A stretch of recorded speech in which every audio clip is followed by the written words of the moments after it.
Hello students, welcome to brilliant minds. I am Aarti, your math teacher. आज हम start करेंगे अपनी क्लास 7 की बुक सुपर मैथ स्टार में से चैप्टर नंबर 12 की एक्सरसाइज 12.1 क्वेश्चन नंबर 12 से। इससे पहले हमने लास्ट वीडियो में बाकी क्वेश्चन इस एक्सरसाइज के कंप्लीट ऑलरेडी कर लिए हैं एंड आई होप आप सबने वीडियो देख भी ली है और आपको बेसिक कंसेप्ट क्लियर है। चलिए स्टार्ट करते हैं क्वेश्चन नंबर 12 से। इससे पहले अगर आपने चैनल को अभी तक सब्सक्राइब नहीं किया है then subscribe the channel and press the bell icon, जिससे आपके पास न्यू वीडियोस की भी नोटिफिकेशन टाइमली आती रहे। And like the video and share this video with your friends. चलिए अब देखिए क्वेश्चन नंबर 12 में क्या है। इन द गिवन फिगर्स, हमारे पास इस क्वेश्चन में टोटल 6 पार्ट्स दिए हुए हैं। ईच एंड एवरी पार्ट में हमें एक फिगर दी हुई है। फाइंड एक्स वाई और Z which ever is required. किसी में एक्स गिवन होगा, किसी में वाई फाइंड करना होगा, किसी में जेड। तो हमें इन वेरिएबल्स की वैल्यू को फाइंड करना है जो अननोन एंगल्स हैं। तो आप अपना फर्स्ट एक देखिए, आपके पास एक ट्रायंगल बनी हुई है, उसमें एक एंगल एक्स है एंड सेकेंड एंगल आपके पास है 80 डिग्री का। अब ये जो सिंबल उन्होंने बनाया है इक्वल टू का, ये रिप्रेजेंट कर रहा है कि ये लाइन और ये दोनों जो साइड्स हैं ट्रायंगल की वो क्या है, इक्वल साइड। आपने ध्यान देना है जब भी आपके पास चाहे इक्वल टू का साइन हो चाहे सिंगल एक लाइन बनाई सेम सिंबल हो, इस पे भी 1 लाइन हो इस पे 1 लाइन हो, तो वो रिप्रेजेंट कर रहा है कि आपकी दोनों साइड्स क्या हैं, इक्वल साइड्स हैं। अब आपको एक प्रॉपर्टी सीखनी है, जब आपकी ये साइड्स इक्वल होती हैं, देखिए ये साइड एंड ये साइड दोनों साइड इक्वल है, इन दोनों साइड्स के बीच में बन रहा है ये एंगल। आपको उस एंगल को नहीं देखना जो उनके ऑपोजिट एंगल होंगे। जैसे इस साइड का ऑपोजिट एंगल ये है और इस साइड के ऑपोजिट एंगल ये है, तो ये दोनों एंगल्स क्या होंगे, इक्वल। तो प्रॉपर्टी क्या है, अगर आपकी ट्रायंगल की साइड्स इक्वल होती हैं तो उसके एंगल्स भी क्या होते हैं, इक्वल। अब देखिए आपको यहाँ पे लिख भी देना है, angles opposite to equal sides of a triangle are equal. Suppose इसका कोई नेम नहीं है, ये भी एक्स से आएगा पर पहले आप इसका एक नेम रख सकते हैं। सपोज हमने रख लिया एंगल 1, तो हम ट्रायंगल का भी नाम रख सकते हैं ए बी सी। तो मैंने यहाँ पे एक एंगल का नेम दे दिया एंगल 1। तो हम यहाँ पे लिखेंगे, सबसे पहले आपको ऊपर ये लिखना है, angles opposite to equal sides of a triangle are equal. Then आप रिप्रेजेंट करेंगे कि आपका एंगल 1 भी क्या है, एक्स। अब इसकी वैल्यू भी क्या आ गई, एक्स, ये भी एक्स के इक्वल है। अब आपको क्या करना है, एंगल सम प्रॉपर्टी लगानी है। एंगल सम प्रॉपर्टी क्या होती है, sum of angles of a triangle is equal to 180 degree. तो sum of angles of a triangle is equal to 180 degree. हमारे एंगल का क्या सम होगा, ये भी एंगल एक्स आ गया plus x plus 80 is equal to 180। Then x plus x क्या हो गया, 2x। 2x plus 80 degree is equal to 180 degree. Then 2x as it is लिखना है आपको एंड 180 में से 80 को कर देते हैं सब्ट्रैक्ट। इस साइड प्लस हो रहा है, दूसरी साइड जाके हो जाएगा माइनस। देन 180 माइनस 80 आपके पास आ गया 100। अब देखिए 2 एंड x के बीच में कोई भी साइन नहीं है प्लस या माइनस का, इट मीन्स 2x के साथ मल्टीप्लाई हो रहा है। तो अगर इस साइड मल्टीप्लाई हो रहा है दूसरी साइड जाके हो जाएगा डिवाइड। 2 1 ज़ा 2, 2 50 ज़ा 100। तो आपके पास x की वैल्यू आ गई 50 डिग्री। तो आपको ऐसे ही अपने अननोन जो वेरिएबल आपको नहीं पता उनकी वैल्यूज़ को फाइंड करना है। अब देखिए नेक्स्ट फिगर को, नेक्स्ट फिगर में ये दोनों साइड्स इक्वल है, तो अगर ये एंगल 40 है तो ये भी 40 होगा। देखिए क्या समझाया था मैंने आपको अभी कि जो साइड्स इक्वल होती है उनके ऑपोजिट एंगल, इसके ऑपोजिट ये है, इसके ऑपोजिट ये है। आपको ऐसे ध्यान देना है, जो आपकी इक्वल साइड्स होती है ना उनके बीच वाले एंगल को नहीं देखना, बाकी दोनों एंगल्स, इनको बेस एंगल्स भी बोलते हैं आइसोसेलेस ट्रायंगल के। जिस ट्रायंगल की दोनों साइड्स इक्वल होती हैं वो आपकी आइसोसेलेस ट्रायंगल होती है और उसके बेस एंगल इक्वल होते हैं। अगर ये 40 डिग्री है तो ये एंगल भी 40 डिग्री है। तो आप अगेन इसका भी नेम 1 रख सकते हैं। सबसे पहले तो आपको सेम जो हमने ऊपर प्रॉपर्टी लिखी है वो सेम प्रॉपर्टी लिखनी है। देन आप जो भी सपोज करते हैं, जैसे देखिए मैंने यहाँ पे इस एंगल को 1 सपोज किया, तो आपको फिगर में लिखना है, वहाँ पे ड्रॉप जब फिगर करेंगे तो वहाँ पे लिख के आना है। तो अब यहाँ पे भी लिख देंगे एंगल 1। तो इसको हमने क्या बना लिया, एंगल 1। अगेन हम लिख देते हैं एंगल 1 40 के इक्वल है। रीज़न क्या है, रीज़न ने ऊपर लिख दिया। रीज़न लिखना बहुत इंपॉर्टेंट है, अगर आप ये नहीं लिख रहे हो तो आपके मार्क्स रिडक्ट होंगे एग्जाम में। तो angles opposite to equal sides of a triangle are equal, it means angle 1 भी क्या आ गया, 40 डिग्री। देन अब आपको पता है तीनों एंगल्स का सम क्या होगा, 180 डिग्री। अब आपको तीनों एंगल्स को ऐड कर देना। देखिए आपका फर्स्ट एंगल है एंगल 1, देन एक एंगल है x एंड एक एंगल है आपके पास 40।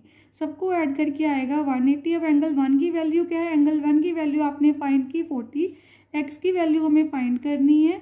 तो आप दोनों नंबर्स को पहले ऐड कर लीजिए। देखिए x को एज इट इज़ लिख देते हैं 40 + 40 आपके पास क्या हो गया 80 degree, then 180 as it is. अब इन दोनों को ऐड कर लिया है हमने, इस साइड ऐड हो रहा है left hand side, right hand side जाके हो जाएगा सब्ट्रैक्ट। 180 - 80 आपके पास क्या आ गया 100 डिग्री, देन x की वैल्यू आ गई 100। अब आपके पास ये एंगल आ गया 100 डिग्री। अब देखिए हमारे पास थर्ड फिगर में अगेन ये दोनों साइड्स इक्वल हैं, ये एंगल है हमारे पास वर्टेक्स एंगल और बेस एंगल हमें नहीं गिवन, दोनों ही बेस एंगल हमें नहीं गिवन है और एक एक्सटीरियर एंगल गिवन है। तो अब आपको क्या करना है, बेस एंगल्स को हमें कुछ तो सपोज करना होगा, दोनों ही नहीं गिवन। तो सबसे पहले देखिए हमने लाइन एंड एंगल्स में सीखा था एक स्ट्रेट लाइन पे बनने वाले एंगल, देखिए ये स्ट्रेट लाइन है, इस पे ये रे जा रही है तो ये 2 एंगल्स बन रहे हैं, एंगल 1 एंगल 2।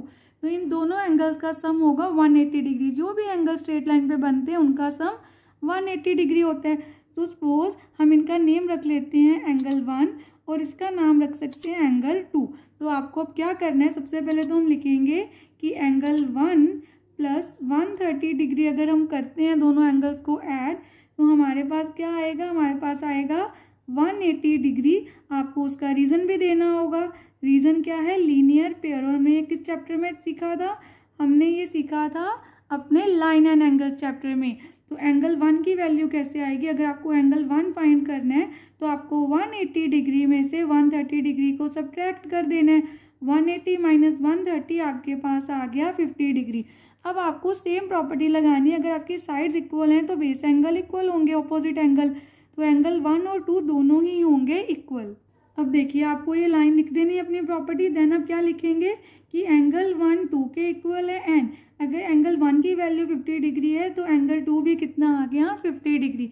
अब आपको x की वैल्यू फाइंड करनी है तो सबसे पहले आप लिख देंगे sum of angles of a triangle is equal to 180 degree, क्योंकि हमें पता है ट्रायंगल के तीनों एंगल्स का सम 180 डिग्री होता है। And angle 1 + angle 2 + x is equal to 180 degree. Angle 1 की वैल्यू है 50 डिग्री, एंगल 2 की वैल्यू भी है आपके पास 50 डिग्री एंड आपको फाइंड करना है एंगल x।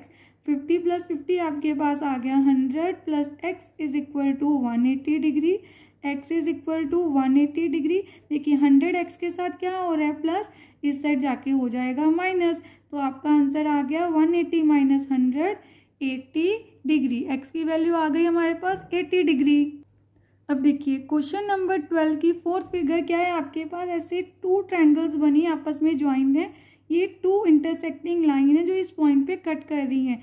ये सिंबल्स क्या रिप्रेजेंट कर रहे हैं कि ये साइड ट्रायंगल की इस साइड के इक्वल है एंड सेम सिंबल इन पे है, तो ये साइड इस साइड के इक्वल है इस ट्रायंगल के। देन हमें ये x की वैल्यू फाइंड करनी है, हमारे पास सिर्फ ये एंगल है 50 डिग्री का। अब देखिए आपको क्या करना है, सम को बहुत ध्यान से समझिए। तो वही अगेन हम सबसे पहले अपने एंगल्स को लेबल करते हैं। सबसे पहले आप देखिए इस ट्रायंगल को, आप चाहें तो ट्रायंगल का नेम भी रख सकते हैं ABC, जैसे इनका नाम ABCD और यहाँ पर हम O रख सकते हैं, तो नेम से भी आपको क्लियर हो जाएगा। जहाँ हम सीधा इनके अंदर एंगल्स का नाम रख देते हैं, जैसे यहाँ पर हमने लास्ट क्वेश्चन में किया है, तो इसको ले लेते हैं एंगल 1 पहले। तो देखिए अगर आपकी ये 2 साइड सेम है तो एंगल 1 तो 50 का इक्वल होगा। अभी हमने क्या समझा कि जब हमारी साइड्स इक्वल होती हैं तो जो वर्टेक्स में आ रहा है, जहाँ दोनों साइड्स मीट कर रही हैं, उस एंगल को नहीं देखना, जो नीचे 2 एंगल्स होंगे, जैसे इसके ऑपोजिट ये एंगल है, इसके ऑपोजिट ये, तो ये दोनों एंगल्स क्या होंगे इक्वल। अब देखिए हमें सबसे पहले क्या लिखना है कि in a triangle angles opposite to equal sides are equal, it means angle 1 is equal to 50 degree. अब आपने ये भी ध्यान देना आप किसको एंगल 1 ले रहे हैं, तो आपको अपने एग्जाम में भी फिगर को ड्रॉ करना है एंड वहाँ पे लेबलिंग करनी है कि हमने इसको एंगल 1 लिया है, क्योंकि आपके एग्जामिनर को भी टीचर को एग्जैक्टली क्लियर हो आप किसको एंगल 1 ले रहे हैं। तो ये एंगल 1 है, 50 डिग्री आ गया, एंगल 1 की भी वैल्यू आ गई 50 डिग्री। अब हमें तो एंगल x की वैल्यू फाइंड करनी है, ये इसकी हेल्प से आएगा। सबसे पहले हम फाइंड करते हैं ये एंगल। अब देखिए इस एंगल को हम कैसे फाइंड करेंगे, ये एंगल का नेम हम रख लेते हैं एंगल 2। एंगल सम प्रॉपर्टी से आप सबको पता है कि ट्रायंगल के तीनों एंगल्स का सम क्या होता है, sum of angles of a triangle is equal to 180 degree. अब आपके ट्रायंगल में कौन कौन से एंगल हैं, एंगल 1, देन एंगल 2 एंड हमारे पास जो एंगल गिवन था वो पहले ही लिख लेते हैं 50 डिग्री। 50 डिग्री तो हमें गिवन ही था। 50 degree plus angle 1 plus angle 2 सबको ऐड करके हमारे पास आएगा 180 डिग्री। देखिए 50 degree as it is, angle 1 की वैल्यू कितनी है 50 डिग्री, अपने फाइंड की यहाँ पर, angle 2 as it is. Then 50 plus 50 आपके पास आ गया 100 डिग्री। अब आपको फाइंड करनी है एंगल 2 की वैल्यू। तो एंगल 2 किसके इक्वल होगा 180 डिग्री माइनस, देखिए 100 इस साइड ऐड हो रहा है, 100 जाके हो गया सब्ट्रैक्ट आपकी राइट हैंड साइड पे, 180 माइनस 100 आपके पास आ गया 80 डिग्री। तो एंगल 2 की वैल्यू हमने फाइंड कर ली 80 डिग्री। अब इसकी हेल्प से हम एक्स को कैसे फाइंड करेंगे, देखिए अगर ये 80 डिग्री है तो ये एंगल भी क्या होगा आपका 80 डिग्री वर्टिकली ऑपोजिट एंगल। तो इस एंगल का नेम आपको रखना है एंगल 3। तो हम बोलेंगे एंगल 2 एंगल 3 के इक्वल है, तो एंगल 3 भी आ गया 80 डिग्री।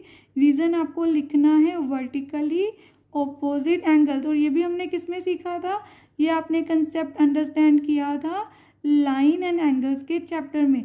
जब भी आपकी 2 लाइन्स एक क्रॉस करती हैं, इंटरसेक्ट करती हैं, देन जहाँ पे वो मीट करती हैं, तो ये जो ऑपोजिट एंगल होते हैं इनको आप बोलते हो वर्टिकली ऑपोजिट एंगल, और ये इक्वल होते हैं। जैसे ये दोनों आपस में इक्वल होंगे एंड ये एंगल इस एंगल के इक्वल होगा। तो हमारे ये 2 एंगल्स बन रहे थे, दोनों आ गए 80 डिग्री ईच। देन अब आप ध्यान से देखिए, ये तो आपका एंगल एक्स है, हमने किसका नेम 1 2 और ये 3 है, तो इस एंगल का नेम 4 रख लीजिए। तो देखिए ये तो एंगल 3 हमारे पास वैल्यू आ गई, एंगल 3 80 डिग्री है। ये दोनों साइड्स अगर इक्वल हैं तो ये ऑपोजिट एंगल्स भी क्या होंगे, इक्वल होंगे। तो इट्स वेरी वेरी सिंपल। आपको क्या करना है सेकेंड ट्रायंगल में भी, अब देखिए हमें फिर से लिख देना है angles opposite to equal sides are equal and according to this x और 4 दोनों इक्वल होंगे। तो आप यहाँ पे लिख दीजिए एंगल 4 हमारा जो किसके इक्वल है, जो एक्स एंगल है एक्स ही 4 के इक्वल है। तो 4 की वैल्यू एक्स के इक्वल है, तो आपका एंगल 4 भी एक्स आ गया। तो आप अपने एंगल 4 को भी लिख सकते हैं एक्स। अब देखिए हमारे पास जैसे x इक्वल टू 4 आ गया, because angles opposite to equal side equal होते हैं, दोनों एंगल इक्वल है, तो आप लिख सकते हैं 4 भी किसके इक्वल है, 4 है x के इक्वल। अब अगेन हम एंगल सम प्रॉपर्टी लगाएंगे, sum of angles of a triangle is equal to 180 degree. तो आपके पास 3 एंगल्स हैं, एंगल 3 4 एंड x। तो सबसे पहले हम लिखेंगे angle 3 plus angle 4 plus x is equal to 180 degree. Angle 3 की वैल्यू क्या है, जैसे आपको वैल्यू गिवन है आपने पुट करनी है। एंगल 3 की वैल्यू है 80 डिग्री। अब देखिए एंगल 4 की वैल्यू क्या है, x, यहाँ पर भी एक और x है। तो आपको क्या करना है, देखिए यहाँ पे 80 डिग्री तो एज इट इज़ रहेगा, x प्लस एक्स आपके पास बन गया 2x। देन अब आपको सबसे पहले नंबर को लेके जाना होता है उस साइड। तो 180 में से 80 को कर देना है हमें सब्ट्रैक्ट, तो 2x as it is, 180 minus 80 आपके पास क्या आ गया 100। अब आपको तो फाइंड करनी है x की वैल्यू, तो 100 डिवाइडेड बाई 2, 2 1 एंड यहाँ पर क्या आ जाएगा 2 50। देन x की वैल्यू आ गई आपके पास 50 डिग्री। अब देखिए 5th पार्ट में हमारे पास यहाँ पर भी एक ट्रायंगल बनी हुई है एंड ये आपकी हो गई सेकंड ट्रायंगल, और ये एंगल बाहर बने तो ये हो गया ट्रायंगल के बाहर आपका एक्सटीरियर एंगल है। देन अब आपको ध्यान से देखना है, अगर ये दोनों साइड्स इक्वल हैं तो ये दोनों एंगल्स भी क्या होंगे, इक्वल एंगल्स होंगे। तो एंगल्स का नेम रख लेते हैं, एंगल 1 एंगल 2। इसका नेम मैंने 1 इसलिए रखा, सबसे पहले हम इसको फाइंड कर सकते हैं लीनियर पेयर से। तो हम यहाँ पर लिख लेते हैं angle 1 plus 140 degree is equal to 180 degree. Reason आप लिख देंगे लीनियर पेयर, जब भी आपकी स्ट्रेट लाइन पे कोई एंगल बनता है उनका सम क्या होता है 180 डिग्री। देखिए स्ट्रेट लाइन है तो स्ट्रेट लाइन पे 2 एंगल्स बन रहे हैं, दोनों का सम 180 डिग्री है। हमें एंगल 1 फाइंड करना है, तो 180 में से 140 को सब्ट्रैक्ट कर देंगे, एंगल 1 आ गया 180 माइनस 140 40 डिग्री। अब हमारे पास एंगल 1 की वैल्यू तो आ गई 40 डिग्री। एंगल 1 और 2 दोनों ही इक्वल होंगे बिकॉज ये साइड्स इक्वल हैं and opposite angle equal sides के इक्वल होते हैं। Angle opposite to equal sides of a triangle are equal. It means angle 1 angle 2 के इक्वल होगा और एंगल 2 भी आपके पास आ गया 40 डिग्री। अब आप ध्यान से देखिए अपनी इस ट्रायंगल को, आपकी इस ट्रायंगल में भी दोनों साइड्स इक्वल हैं, तो इस एंगल का हम नाम रखते हैं एंगल 3। प्रॉपर्टी हमने एक ही बार ऊपर लिखी हुई है, angle opposite to equal sides of a triangle are equal. It means same property से जो आपका एंगल 3 है उसकी वैल्यू क्या आ जाएगी x। एंगल 3 किसके इक्वल आ गया, x के, क्योंकि ये भी आपकी इक्वल साइड्स के ऑपोजिट एंगल है, तो हमारे पास एंगल 3 की वैल्यू आ गई। अब हमें क्या करना है, ध्यान से देखना है आपने, ये आपकी एक कौन सी ट्रायंगल है, ये हमारी एक ट्रायंगल है और ये इसका एक्सटीरियर एंगल है। तो हमारे एक एक्सटीरियर एंगल प्रॉपर्टी होती है कि एक्सटीरियर एंगल के इक्वल, उसके साथ एक्सटीरियर एंगल के जो साथ एंगल होगा इंटीरियर उसको छोड़ देना है, बाकी जो ऑपोजिट एंगल है उनका सम होता है एक्सटीरियर एंगल के इक्वल। अब आपको अपनी प्रॉपर्टी में क्या लिखना है, exterior angle property of a triangle किसके इक्वल होती है, sum of opposite interior angles is equal to exterior angle. ये आपका एक्सटीरियर एंगल है, ऑपोजिट एंगल कौन से, एक्स और एंगल 3। तो आप लिखेंगे 3 + x, दोनों एंगल्स को ऐड करके किसके इक्वल आएगा, एंगल 2 के, जो आपका एक्सटीरियर एंगल है। एंगल 3 की वैल्यू है x और ये x as it is, angle 2 की वैल्यू कितनी है 40 डिग्री। देन x + x आपके पास क्या बन गया 2x, हमें तो x की वैल्यू चाहिए, तो आपको क्या करना है, x और 2 के बीच में कोई साइन नहीं है, इट मीन्स 2x के साथ मल्टीप्लाई हो रहा है, इस साइड आके 2 हो जाएगा divide, then 2 1s and 2 20s, तो आपके पास x की वैल्यू आ गई 20 डिग्री। अब हम करते हैं क्वेश्चन नंबर 12 का last part, and I hope आपको यहाँ तक सारे पार्ट अच्छे से क्लियर हो रहे हैं। अगर आपको वीडियो से अच्छे से सारा कुछ समझ आ रहा है तो वीडियो को लाइक ज़रूर कर दीजिए। चलिए अब क्वेश्चन नंबर 12 में 6 पार्ट देखते हैं। 6 पार्ट में देखिए ये दोनों ही साइड्स आपकी इक्वल साइड्स हैं। देखिए ये साइड इसके इक्वल है, एंड ये सिंबल क्या रिप्रेजेंट करता है, जब भी आपके किसी भी ट्रायंगल में ये बॉक्स बने हैं तो ये रिप्रेजेंट कर रहा है 90 डिग्री। एक एंगल तो हमें ऑलरेडी गिवन है 90 डिग्री, एंड अगर ये दोनों इक्वल हैं तो ये एंगल्स भी इक्वल होंगे। अगर ये एंगल x है तो ये एंगल भी क्या होगा, x। सपोज हमने इसका नेम 1 रख लिया, तो 1 किसके इक्वल है, x के। तो सबसे पहले हम यहाँ पे लिख लेते हैं angle 1 is equal to x। तो रीज़न आपको बताइए क्या लिखना है हमें, तो आपको ये रीज़न लिख देना है, angle opposite to equal sides of a triangle are equal. तो एंगल x हमारा मतलब एंगल 1 किसके इक्वल आ गया, x के, ये दोनों ही एंगल x है। Then sum of angles of a triangle is equal to 180 degree. Then it means एक एंगल तो हमें पता है 90 डिग्री, देन ये एंगल भी आपके पास x आ गया और ये एंगल भी x है, is equal to 180 degree. 90 degree as it is, x + x आपके पास आ गया 2x is equal to 180 degree. Then 2x 180 as it is, 90 इस साइड ऐड हो रहा है, यहाँ पर आप सब्ट्रैक्ट कर देंगे, 2x इज इक्वल 180 - 90 आपके पास आ गया 90 डिग्री। अब आपको x की वैल्यू फाइंड करनी है, 90 डिवाइडेड बाई 2 डिवाइड करके आपके पास आ गया 45 डिग्री। तो x का आंसर क्या है 45 डिग्री। और ये हमारा लास्ट क्वेश्चन था इस एक्सरसाइज का भी, क्वेश्चन नंबर 12 का last part. And I hope अब आप सबको अच्छे से क्लियर, हमने पूरी एक्सरसाइज कंप्लीट कर ली है। अगर आपको वीडियो अच्छी लगी तो please like share subscribe and press the bell icon, जिससे आपके पास न्यू वीडियोज़ की भी नोटिफिकेशन टाइमली आती रहे। Thank you for watching.